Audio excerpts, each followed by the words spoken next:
13 தொகுதியில் வன்னியர்கள் இதெல்லாமே எடப்பாடிகிட்ட கன்வெர்ட் ஆகிடுச்சு. டிடிவி தினகரன் இப்போ கேஸை வந்து வாபஸ் வாங்குறாரு. அதெல்லாம் எடப்பாடிக்கு ஒரு பார்கனாக இருக்கலாம். சரி, வன்னியர்களோ இவங்களோ கவுண்டர்களோ இப்போ அதுக்கு ரெப்ரசன்டேட்டிவாக எடப்பாடி இருக்காருன்னு நினச்சிக்கிட்டு முக்குளத்தூர் சார்பில் நயினார் நாகேந்திரன் வச்சுருக்காங்களா? பிஜேபி இல்லை, அதெல்லாம் இல்லை. நயினார் நாகேந்திரன் பாஜகவுக்கு ப்ளஸ், பாஜகவுக்கு சந்தேகம் இல்லாமல் ப்ளஸ். நாடார் தேவேந்திர குல வேளாளர்கிட்ட அவங்க ப்ளஸ். நாடார் ஐயா தாண்டிங் நாடார் காலத்திலிருந்து ஆல்வதர் ஃப்ரெண்டு சீடிங் வித மெம்பர்ஷிப் கொடுத்தது பிராமணர்கள் தான். ஆனால் கொம்பு காதில் கொம்பா வந்து நின்னது நாடார்கள் தான். அதுக்கு பிறகு தேவேந்திர குல வேளாளர் இமானுவேல் சேகரன் நினைவிடத்துக்கும் பசுமன் தேவரம் நினைவிடத்துக்கும் கவர்னர் போறாரு.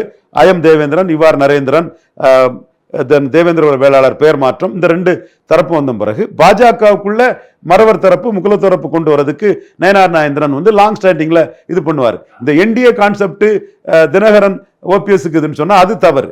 இதுல நயினார் வந்து சபார்டினேட் போல்ஸ் தான். ஒரு எம்எல்ஏ சபார்டினேட் போல்ஸ் தான். மினிஸ்டர் ஜெயலலிதா மினிஸ்டர் சபார்டினேட்டா இருந்தார். மற்றவங்க மினிஸ்டர்லையும் மற்றவங்களுக்கும் ஒரு சபார்டினேட் ஆட்டு மாவட்ட செயலாளர், மாநில நிர்வாகி, அந்த மாதிரி தான் இருந்தார். பன்னீர் சீஃப் மினிஸ்டரா இருந்தவர். 2 தலைவர்களில் ஒரு தலைவராக இருந்தவர்.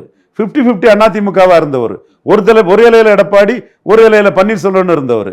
தினகரன் எடப்பாடியை கமாண்ட் பண்ணவர். அதுல நயினாரை பாராட்ட வேண்டிய ஒரு விஷயம்.